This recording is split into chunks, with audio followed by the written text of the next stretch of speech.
Hello mga ka-legit na mga ka-love, Katden lovers, and Katden followers. Narito na ang pinaka-latest updates patungkol kay Kathryn at Alden kung saan haharap po sila sa isang matinding tanungan. But before that, if you haven't subscribed yet to my YouTube channel, please don't forget to like, share, and subscribe at i-hit mo na rin ang notification bell for more showbiz updates.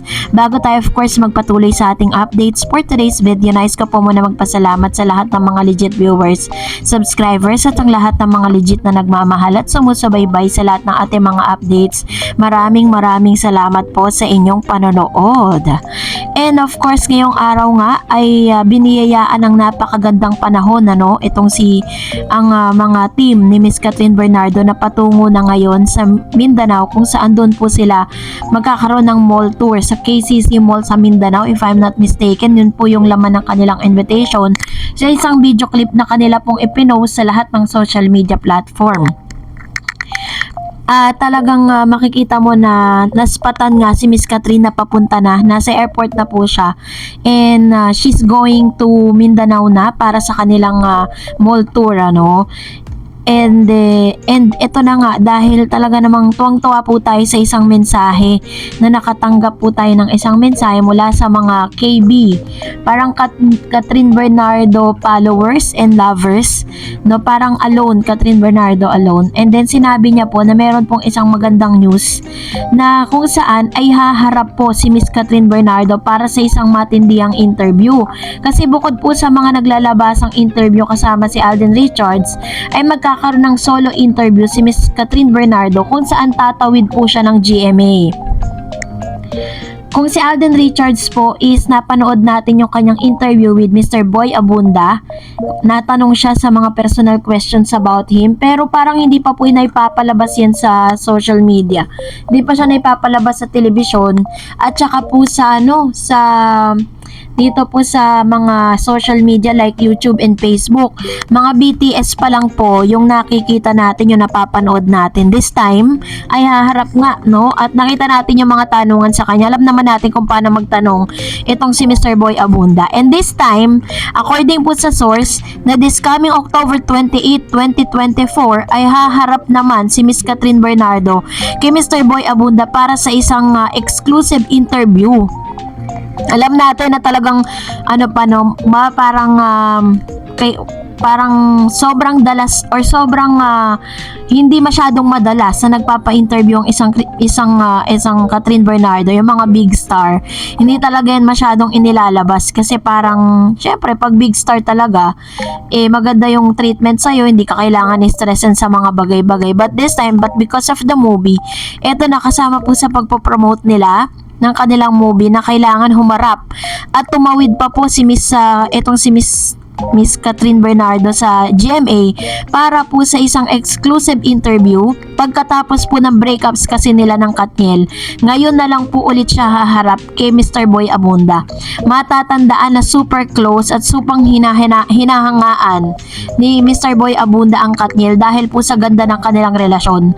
Pati po si Mr. Boy Abunda ay nagsalita at nagbigay ng kanyang saloobin patungkol nga dun sa paghiwalay ng Katniel noon. And this time, ang tanong nga ng marami is doon ba sa initial interview or doon pa sa interview yung gagawin kay Miss Kathryn, matatanong kaya yung kanyang past relationship or pwedeng lagpasan na nila yon or hindi na pag-usapan? Because according to Miss Kathryn, after she declare sa social media that they are already separated na ni Mr. Daniel Padilla, is she's not going to entertain any question with regards to that matter. Yun po yung sinabi niya sa kanya pong Instagram. Kaya naman po wala po talagang nagtatangka na magtanong dito kay Miss Kathryn kasi nire-respeto po ng lahat yung naging desisyon ni Miss Kathryn Bernardo. But this time, ano kaya ang aasahan nating itatanong nitong si Mr. Boy Abunda kay Miss Kathryn Bernardo sa kanilang interview? Pero syempre, wag na nating asahan na may aminan na magaganap kasi parang hindi lang formal na kapag kay Miss Kathryn Bernardo pa manggagaling yung mga personal na bagay patungkol sa kanila ni Alden Richards. Kasi kung meron dapat gagawa nun sa publiko, si Alden yon. Dahil syempre alam nyo na, 'di ba? Parang it's a big no-no kung si Miss Catherine Bernardo pa ang maglalabas ng mga sekreto nila sa public. 'Di ba? No po 'yun. Kaya nga sabi ni Mr. Alden Richards, isa sa mga ipinangako niya, if matagpuan niya na talaga or tuluyan na nga talagang ibinigay na sa kanya yung oo nitong si Miss Catherine, dadaan po siya sa isang exclusive press conference with Mr. Boy Abunda. Yan po yung kaabang-abang. And for that, magbasa tayo ng mga komento ninyo. Unahin natin si Miss Marites. Sabi niya, Miss Dareds, balikan ko ang sagot ni Kat at Alden na 100% kay Alden. Sa akin po 100 ang sagot ni Alden. Kasi po gusto nang ipakita sa buong mundo na totoong intensyon niya kay Kat at 100% na siyang in love kay Catherine. Sagot naman ni Kat 87 kasi po 87 ang sagot ko. Kasi yan naman para sa public, ang 13% na yun private naman kaya hindi siya sumagot ng 100%. Gustong may private part sila ni Alden. Thank you, Miss Star Eds. Again, God bless po. Ayan. So naman yung kanyang point of view with regards to that answer, no, nanggaling mismo kay Alden at kay Catherine Bernardo. So, ang sa akin naman po, parang sinasabi ni Alden Richards dito na kung magkakaroon nga ng parang gauge, kung i-gauge kung gaano niya na yung closeness nila para kay Alden is 100%, 'di ba? Para sa kanya, super close na siya kay Miss Catherine dahil talagang naglalabas na sila ng mga nila, yung mga private conversation, 'di ba? Na pag-uusapan na nila. Kaya para kay Mr. Alden Richards, ganun na yung rate. And of course, sabi ni Miss Annabel Garde, hello Miss Dareds, yes, natandaan ko din yung interview niya noon. Yung sabi niya, yung hanap niya na partner in life at yung nakita niya kay Kat, lahat ng katangian ng ideal woman na kay Kat na, in other words, matalino, mabait, may sense, kalog at maganda. Hindi nakakasawang tignan, hindi boring kasama, pareho sila kaya match na match talaga sila. Same feeling sila, kaya para kay Alden, Catherine is the one. His answered prayer about naman sa second chances. From her experience, nakakailang ulit na siguro niyang binigyan ng chance yung ex niya dati. Kaya sabi ng case to case basis, depende sa tao at sa nararanasan nito. I agree with you, Ma'am Shi, Annabel Garde. And sabi niya, magaling talagang sumagot si Kat, may laman talaga, same as Alden. Pareho silang matalino, pero i-compare mo noon si Kat sa ngayon, sila ni Alden laging magkasama. Medyo matured na si Kat pag sumagot, unlike before na medyo, totoo yan, parang kung papansinin niyo pag tinatanong si Catherine, hindi siya agad-agad sumasagot. Pinag-iisipan niya muna bago niya ibuka yung bibig niya. Sabi niya pa, bungis-ngis pa, but now iba na, nahawa na kay Alden. Nakagkakaintindihan sila, supportive sa isa't isa at ayon ang maganda sa kanilang dalawa. Kaya cut din lang forever. Good night, Miss Darred. Sana umalis na si Christine. Ayan. Tama po yung sinabi ni Miss Annabel Garde, no? I agree with what she was trying to say, na parang many times na ibinigyan na ng chance, kaya po yung pinakahuli na talagang wala na, naubos na.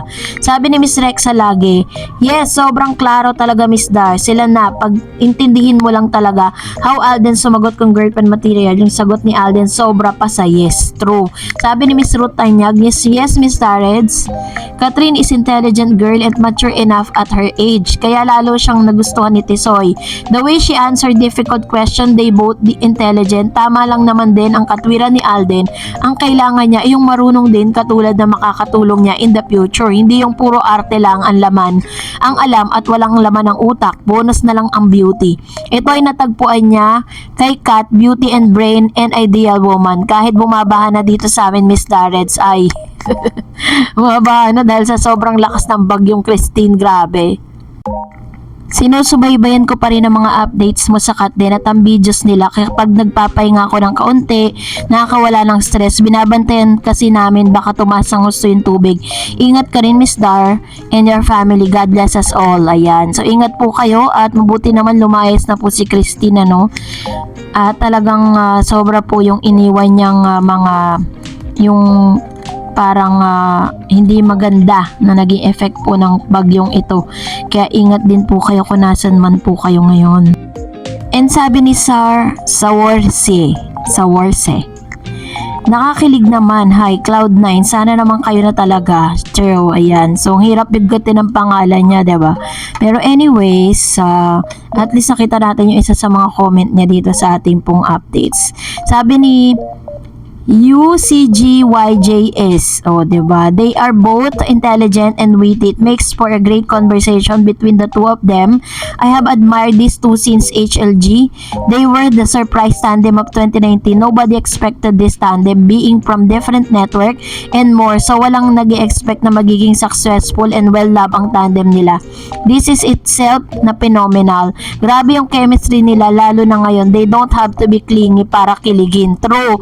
Totoo yan. Totoo yung sinasabi niya na parang hindi po nila kailangan magpaka-PDA, 'di ba? Magpaka-public display of affection para talagang kiligin yung tao. Yung mag-usap lang sila, 'di ba? Tapos magtinginan lang. Talagang nare-relate na yung mga tao sa kanila at naiintindihan na. Sabi niya, yung tinginan lang nila and their interaction creates frenzy sa mga followers and non-followers. Yung ibang nambabasya kanila siguro kinikilig din, otherwise, why would they spend time watching their reels, interviews, and interaction? Just saying. Very true. Sabi ni Miss Regine Servinas, kilig machisoite. Hello Miss Tareds, good luck sa'yo at sa lahat ng mga kat din dyan all over the world. Ayan, thank you po. Miss Raquel Berzosa, excited much na ang lahat sa HLA movie.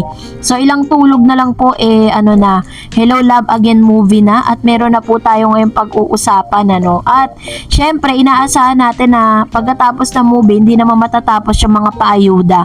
Sabi ni Miss Corazon, I already bought 2 tickets November 16 Saturday at SM Preview kasi may work ako. November 13 fall on a Wednesday. Sana November 16 na. Excited na ang lahat. Ayan. So ito naman si Ma'am Shi. At least po nakabili na po kayo ng mas early. 'Di ba? Kasi baka para hindi na kayo sumiksik at pumila pa. So that's it for today. For more videos and updates, please don't forget to like and subscribe. And please don't forget to follow my Facebook page, Tareds TV. God bless everyone.